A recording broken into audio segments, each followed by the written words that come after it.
Kalau kamu pernah pakai atau kepikiran mau pakai pinjol ilegal, dengerin baik-baik. Karena pakai pinjol legal dan pakai pinjol ilegal itu mereka ada di liga yang berbeda.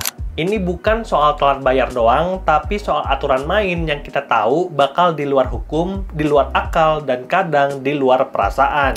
Pinjol ilegal nggak bakal peduli sama aturan OJK atau Undang-Undang Perlindungan Konsumen.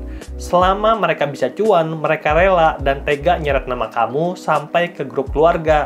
Makanya pada video kali ini, aku mau memperjelas 5 resiko kalau kamu pakai pinjol ilegal, bahkan kalaupun kamu lunas bayar. Dan resiko pertama adalah bunga pinjaman tinggi. Namanya juga pinjol ilegal, ya udah mereka bisa kasih bunga suka-suka di luar ketentuan OJK. Jadi walaupun gampang untuk cair, bakal dipastikan untuk bunga pinjaman jauh lebih tinggi dibandingkan pinjol legal dan bunganya juga bisa naik tiap hari.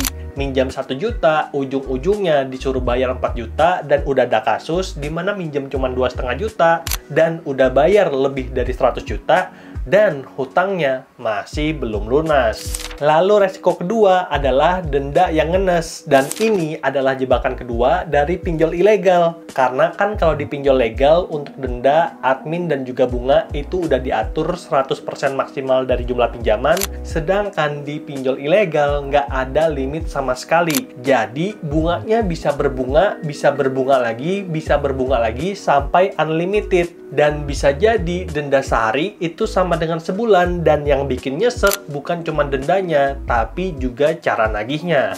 Dan kita masuk ke resiko ketiga, debt collector yang lebih serem daripada ormas. Kamu pasti sering dengar berita kalau debt collector dari pinjol ilegal itu berlaku sangat kasar kepada nasabah galbay. Muka kita bakal diedit jadi babi, terus disebar ke WhatsApp grup kantor dan juga keluarga. Bahkan ada yang ditempelin di tiang listrik depan rumah. Mau kerja juga nggak enak, mau ngumpul keluarga pastinya malu. Bahkan beberapa orang itu berakhir dengan Nah, pasti kita nggak mau dong ditagih dengan cara yang nggak lazim kayak gini. Dan kalaupun pinjol ilegal itu tampak baik, mereka bisa punya resiko yang keempat, yaitu penyalahgunaan data pribadi. Karena kebanyakan pinjol ilegal itu minta akses data kontak serta galeri, dan biasanya mereka akan download data tersebut untuk kemudian dijual ke pasar gelap untuk dapat uang tambahan. Ujung-ujungnya data kita bocor dan kita di-spam puluhan telepon tiap hari. Dan yang kelima, banyak resiko tersembunyi karena kita tahu yang namanya pinjol ilegal walaupun sudah coba diberantas oleh pemerintah, mati 1, tumbuhnya 1000. Jadi, kalau kamu mau main api dengan pakai pinjol ilegal, hati-hati kebakaran. Dan oleh karena banyaknya risiko pakai pinjol ilegal, aku sarankan kembali untuk cek aplikasi yang sedang kamu pakai itu legal atau ilegal. Dan cara ceknya itu gampang banget, bisa ke website OJK atau WhatsApp ke 081 157 157 157. Intinya, aku nggak kontra ngutang, utang itu boleh, tapi jangan sampai nyusahin diri sendiri.